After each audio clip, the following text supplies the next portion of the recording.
Me desmayé en plena reunión, frente a todo el comité directivo, y mientras mi cuerpo caía al suelo, lo único que pensé fue, por favor, que alguien llame a mis padres. Lo que no sabía entonces era que sí los llamarían, y que aún así no vendrían. Mi nombre es Clara Valdés, tengo 29 años y trabajo como especialista en marketing digital en una gran agencia de Chicago. Durante años me convencí de que la distancia con mi familia era una decisión madura, incluso saludable. Pero aquel martes, cuando desperté sola en una cama de hospital, conectada a máquinas que pitaban sin parar, comprendí que la herida era mucho más profunda de lo que siempre quise admitir. Si alguna vez te has sentido invisible para las personas que más deberían cuidarte, quédate conmigo, porque esta historia no va solo de un desmayo, va de lo que ocurre cuando el cuerpo se rompe y el alma deja de fingir. Todo empezó de forma absurda, casi banal. Estaba presentando las proyecciones trimestrales a los directivos de uno de nuestros clientes más importantes. Llevaba semanas durmiendo mal, sobreviviendo a base de café y analgésicos, pero me repetía que era normal, que todos en este sector vivíamos así. Recuerdo el calor de la sala, la luz del proyector, las caras expectantes frente a mí. De repente, un dolor agudo me atravesó la cabeza, como si alguien apretara un tornillo dentro de mi cráneo. Intenté seguir hablando, pero las palabras se mezclaron, el suelo pareció inclinarse y luego todo se volvió negro. Desperté horas después en el hospital, con la boca seca, la cabeza latiendo y una enfermera ajustando una vía en mi brazo. «Llamamos a tus contactos de emergencia», me dijo con voz suave. «Tus padres dijeron que vendrían». Se quedó en silencio, y ese silencio me dijo todo. Nunca aparecieron.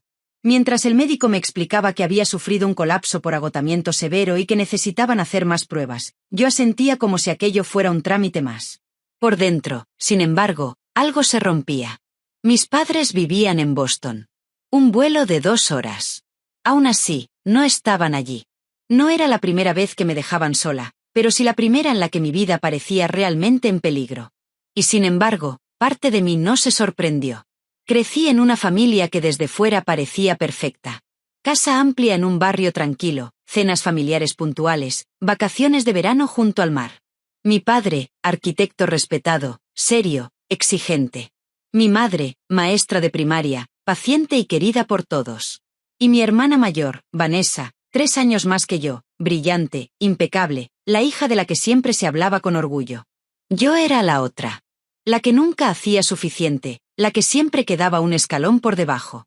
No es que fuera una mala estudiante. Mantuve buenas notas, participé en actividades, hice voluntariado. Pero junto al expediente perfecto de Vanessa, todo lo mío parecía pequeño. «Mira el proyecto de tu hermana», decía mi padre sin apenas mirar el mío. «Primer puesto otra vez, ¿por qué no puede ser más como ella?» Las comparaciones eran constantes, silenciosas a veces, explícitas otras. Mi cumpleaños número 16 coincidió con un evento universitario importante de Vanessa. Mis padres se fueron a ayudarla a prepararse y me dejaron una tarta comprada y una nota prometiendo celebrarlo más adelante. Nunca lo hicimos. Aprendí pronto a no esperar demasiado. Cuando me aceptaron en la universidad en Chicago, sentí alivio. No porque fuera la mejor opción académica, sino porque estaba lejos. Lejos de Boston, lejos de esa sensación constante de no encajar. Vanessa se quedó cerca, se casó joven, tuvo 2 hijos, construyó la vida que mis padres admiraban. Yo, en cambio, construí la mía en silencio. Carrera sólida, independencia, un pequeño apartamento que pagaba con mi esfuerzo. Pero para mi familia, eso nunca parecía suficiente. ¿Y tú para cuándo una familia de verdad?, preguntaba mi madre en nuestras llamadas cada vez más breves. Nunca preguntaban si yo era feliz. El último Acción de Gracias que pasé con ellos fue el punto de quiebre. Mi antigua habitación se había convertido en sala de juegos para los hijos de Vanessa. Dormí en un sofá en el sótano. «Pensamos que no te importaría», dijo mi madre. «Casi nunca vienes». Durante la cena, intenté contar que me habían ascendido. Mi padre miró el reloj y preguntó si alguien quería más pavo. Me fui un día antes. Nadie me llamó para saber si había llegado bien. Semanas después, Vanessa publicó una foto familiar sin mí, con un pie de foto que decía familia completa. Fue entonces cuando dejé de intentarlo. Así que allí estaba yo, años después, en una cama de hospital en Chicago, pagando el precio de haber convertido el trabajo en mi refugio. Mi jefa me escribía preguntando cuándo podría volver. Mi amiga Olivia, compañera reciente de la oficina, fue la única que apareció con una bolsa de ropa, mi cargador y un libro. Usé la llave que me diste, dijo con timidez. Aquel gesto sencillo me hizo llorar más que el dolor de cabeza. Ella, que apenas me conocía, estaba allí. Mi familia, no. Las pruebas médicas continuaron. Resonancias, análisis, médicos entrando y saliendo con expresiones cada vez más serias. Hasta que una tarde, la doctora se sentó frente a mí y me habló con claridad. Habían encontrado una masa en mi cerebro. Probablemente benigna, pero lo suficientemente grande como para requerir cirugía. Sentí que el aire desaparecía de la habitación. Cirugía cerebral. A los 29 años. Y completamente sola. Esa noche no pude dormir. Miraba el techo, escuchaba los sonidos del hospital y pensaba en lo irónico de todo. Pasé años intentando demostrar que era fuerte, autosuficiente, que no necesitaba a nadie. Y ahora, cuando más vulnerable estaba, esa independencia forzada se sentía como un castigo. Revisé el móvil sin pensar. No había mensajes de mis padres. Pero sí una notificación de redes sociales. Vanessa me había etiquetado en una foto. La abrí, contra todo instinto. Allí estaban ellos, mis padres, mi hermana, su marido, los niños, sonriendo en un parque de atracciones. Camisetas a juego. El texto decía, día familiar sin drama. A veces, menos es más. Me quedé mirando la pantalla con una mezcla de incredulidad y dolor. Mientras yo esperaba saber si tenía cáncer, ellos celebraban mi ausencia. Cerré la aplicación y dejé el teléfono boca abajo. No comenté. No reaccioné. No iba a suplicar atención. Pero algo dentro de mí se endureció. Esa misma noche, una enfermera llamada Jennifer se sentó a hablar conmigo durante su turno. Me escuchó sin juzgar, me contó que ella también había pasado por una enfermedad grave sola. A veces la familia que te toca falla, me dijo. Pero la que eliges puede salvarte. Sus palabras se quedaron conmigo. Porque por primera vez empecé a entender que quizá el problema no era que yo no fuera suficiente, sino que llevaba toda la vida esperando algo de personas incapaces de darlo. Y mientras me preparaban para una cirugía que cambiaría mi vida, algo más profundo empezaba a cambiar también. No sabía aún cómo terminaría todo esto, pero sí sabía una cosa. Ya no iba a seguir siendo invisible, ni siquiera para mí misma. La noche antes de la cirugía llegó con una calma extraña, casi artificial, como si mi mente se hubiera cansado de tener miedo. Me habían explicado el procedimiento con todo detalle. 5 horas de quirófano, una incisión en el cuero cabelludo, retirar parte del cráneo, extraer el tumor y volver a cerrar. Riesgos, recuperación lenta, semanas de reposo. Asentía todo como si estuvieran hablando de otra persona. Por dentro, lo único que pensaba era que iba a entrar sola a una sala fría, con luces blancas, sin una mano familiar que apretara la mía antes de dormirme. Olivia llegó esa mañana con una sonrisa forzada y una bolsa llena de revistas, una tableta con películas descargadas y una energía que claramente estaba usando para no derrumbarse. No pienso dejarte aburrirte antes de que te lleven, dijo. Pasamos horas viendo una comedia absurda y hablando de cualquier cosa menos de lo que iba a pasar. Cuando el personal vino con los formularios preoperatorios y preguntó por mi contacto de emergencia, Olivia no dudó. Ponme a mí, dijo, firmando con decisión. Ese gesto, tan simple, me atravesó más que cualquier diagnóstico. Entré al quirófano poco después. El anestesista me pidió que contara hacia atrás. Llegué al 7. Luego, nada. Despertar fue confuso, doloroso, fragmentado. Voces que iban y venían, luces que se encendían y apagaban, una presión intensa en la cabeza. Cuando finalmente abrí los ojos con claridad, lo primero que vi fue el rostro cansado de Olivia. Salió bien, susurró. El tumor ya no está. Quise responder, pero apenas pude mover los labios. Lloré en silencio, no de dolor, sino de alivio. La cirugía había terminado, pero sabía que lo más difícil todavía no había pasado. Los días siguientes en la UCI fueron una mezcla de medicación, visitas breves y largos momentos de soledad. Jennifer pasaba siempre que podía. Ajustaba monitores, me hablaba de cosas cotidianas, me hacía sentir humana. El médico confirmó que el tumor era benigno y que el pronóstico era bueno, pero la recuperación sería larga.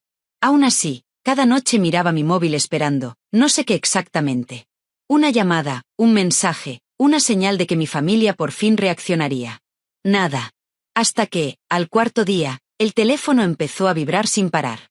Llamadas perdidas. Muchas. Mensajes. El nombre de mi padre repetido en la pantalla. Abrí uno. Te necesitamos. Responde de inmediato. Me quedé helada. Después de días de silencio, de repente me necesitaban. Un segundo mensaje apareció debajo. Tu abuelo ha tenido un derrame cerebral. Está en el hospital. Pregunta por ti. Mi abuelo. El único que siempre había estado. El único que nunca me comparó, que me llamaba solo para saber cómo estaba, que me hacía sentir suficiente. Sentí que el mundo se me venía encima. Jennifer entró justo cuando las lágrimas empezaban a caer. Le mostré el teléfono sin hablar. Lo leyó y suspiró. Las emergencias familiares siempre llegan cuando menos se han ganado el derecho, dijo con suavidad. Llamamos al médico. Viajar no era recomendable. Riesgos, presión, posibles complicaciones. No podía ir. La frustración me ahogaba. Pero puedo hablar con él, insistí. Organizaron una videollamada esa misma tarde. Antes de marcar a mis padres, respiré hondo. Olivia y Jennifer se quedaron a mi lado, como si supieran que iba a necesitar apoyo. Mi padre contestó al primer tono. No preguntó cómo estaba. Solo dijo, ¿dónde estabas? Le expliqué todo. El desmayo, el tumor, la cirugía. El silencio al otro lado fue tan largo que pensé que la llamada se había cortado. ¿Por qué no nos lo dijiste?, preguntó al fin. Reí, un sonido seco que me dolió en la cabeza. El hospital os llamó. Dijisteis que vendríais. Nunca aparecisteis. No supo qué decir. Se disculpó. Tarde, mal, sin entender del todo. Cambié de tema. Quiero hablar con el abuelo. Aceptó. No pedí hablar con mi madre ni con Vanessa. No estaba preparada. La videollamada con mi abuelo fue lo más duro y lo más hermoso a la vez. Estaba más delgado, más frágil, pero cuando me vio, sonrió. Mi Clara, dijo con esfuerzo. Notó la venda en mi cabeza al instante. Siempre tan valiente, murmuró. Me habló despacio, como si cada palabra fuera importante. Me dijo que estaba orgulloso de mí. Que siempre lo había estado. Luego, casi sin aliento, me dijo algo que no esperaba. La cabaña del lago, su refugio, sería para mí. Ya lo había dejado firmado. Intenté protestar, pero me detuvo. Es tu lugar, dijo. Cuídalo. Y cuídate. Antes de quedarse dormido, me pidió algo más. No sigas huyendo, susurró. Habla. Diles lo que duele. Luego decide. Cuando la llamada terminó, me quedé mirando la pantalla negra durante mucho tiempo. Por primera vez en años, sentí que alguien me había visto de verdad. Y también sentí rabia. Rabia por todo el tiempo perdido esperando algo que nunca llegó. Al día siguiente, mis padres insistieron en hablar. Accedí, pero puse límites. Nada de dramatismos, nada de excusas. Les dije cómo me sentía al enfrentar una cirugía cerebral sola mientras ellos se iban de excursión. Vanessa intentó justificarse. Dijo que no sabía que era grave. Le recordé que sabía que estaba hospitalizada. Que eligió publicar aquella foto. El silencio que siguió fue incómodo, pesado, pero necesario. Por primera vez, no me callé para mantener la paz. 2 semanas después, contra las recomendaciones iniciales, viajé en tren a Boston para ver a mi abuelo. Olivia vino conmigo. El trayecto fue agotador. Cada movimiento me recordaba que aún no estaba bien, pero necesitaba hacerlo. Cuando entré en la habitación del hospital y él me vio, lloró. Yo también. Hablamos poco, pero lo suficiente. Me agradeció por venir. Yo le agradecí por haber sido siempre mi hogar emocional. Ese mismo día, mis padres y Vanessa entraron y el ambiente cambió. Tenso, incómodo. Mi abuelo, incluso débil, pidió que se sentaran. Y entonces dijo lo que yo nunca me había atrevido a decir. Habló de favoritismos, de comparaciones, de cómo me habían vuelto invisible. Nadie lo interrumpió. Nadie pudo negarlo. Cuando me tocó hablar, no grité. No lloré. Dije la verdad. Que no buscaba disculpas vacías. Que necesitaba cambios reales o distancia real. Que ya no iba a conformarme con migajas emocionales. Salí de esa habitación agotada, pero ligera. Por primera vez, no había huido. Había hablado. Y pasara lo que pasara después, sabía que algo dentro de mí ya no volvería a romperse tan fácilmente. El abuelo falleció 3 semanas después, en paz, mientras dormía. No hubo dramatismos, ni despedidas largas, solo ese silencio definitivo que deja a las personas importantes cuando ya han dicho todo lo que tenían que decir. Yo estaba en la cabaña del lago cuando recibí la llamada de mi padre.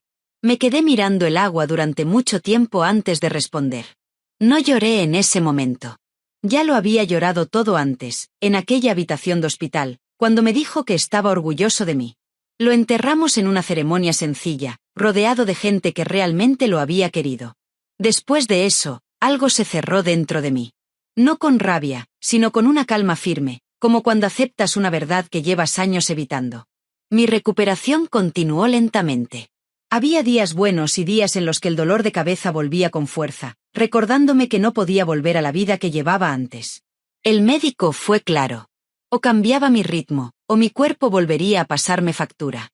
Por primera vez, le hice caso. Pedí una baja larga en el trabajo. Mi jefa intentó disfrazar su decepción con palabras amables, pero yo ya no me sentía culpable. Había estado a punto de perder la vida intentando demostrar que era imprescindible. Ahora sabía que nadie lo es tanto como para sacrificarlo todo. La cabaña del lago se convirtió en mi refugio. Despertarme con el sonido del agua, caminar despacio por el muelle, leer sin prisa, cocinar sin mirar el reloj. Olivia venía muchos fines de semana. A veces hablábamos durante horas, otras simplemente compartíamos el silencio. Jennifer también apareció un par de veces. Decía que necesitaba ver a alguien que le recordara por qué había elegido su trabajo. Esa mezcla de personas, ninguna unida por sangre, se había convertido en mi red real. Mi familia elegida. Y eso me hacía sentir completa de una forma que nunca había sentido antes. Con mis padres, la relación entró en una fase extraña.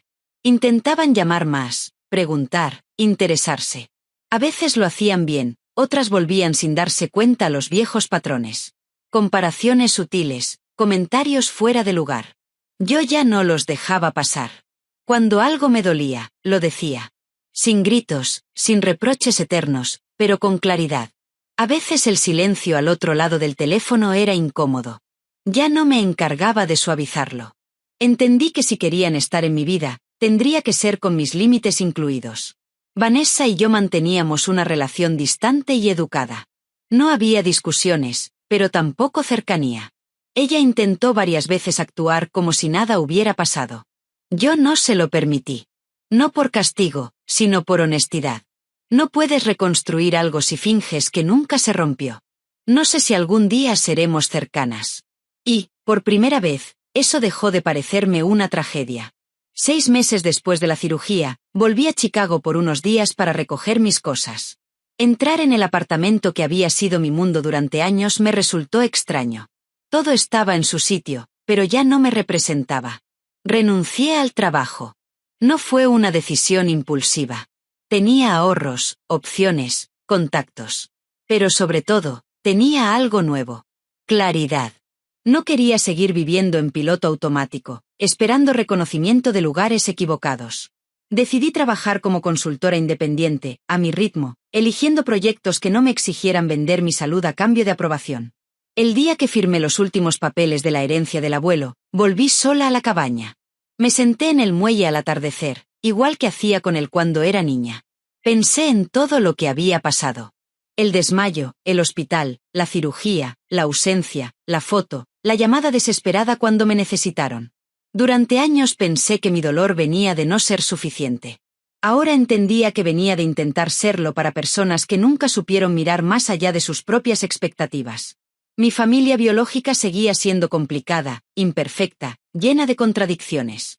Pero ya no ocupaba el centro de mi identidad. Había dejado de definir mi valor a través de su atención. Si algún día conseguíamos construir algo más sano, sería desde otro lugar.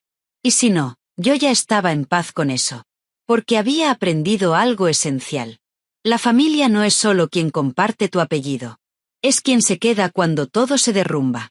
Quien se sienta a tu lado en una habitación de hospital. Quien te cuida sin preguntarte qué puede sacar a cambio. Mientras el sol se escondía detrás de los árboles, escuché risas acercándose. Olivia llegaba con comida, Jennifer venía detrás con una botella de vino, y un par de amigos más aparcaban cerca. No era una reunión perfecta. Era mejor. Era real. Me levanté despacio, respiré hondo y sonreí. Había sobrevivido a algo que pensé que me destruiría. Y en el proceso, había encontrado una versión de mí misma que ya no estaba dispuesta a desaparecer para encajar. Si has llegado hasta aquí, quizá esta historia te ha removido algo por dentro. Tal vez tú también has tenido que redefinir lo que significa la familia, o aprender a ponerte en primer lugar cuando nadie más lo hacía. Si es así, te leo en los comentarios. Cuéntame tu experiencia. Dale a me gusta si esta historia resonó contigo y suscríbete al canal para más historias reales de resiliencia, límites y segundas oportunidades. Gracias por escuchar. Y recuerda esto. Mereces personas que aparezcan, no excusas.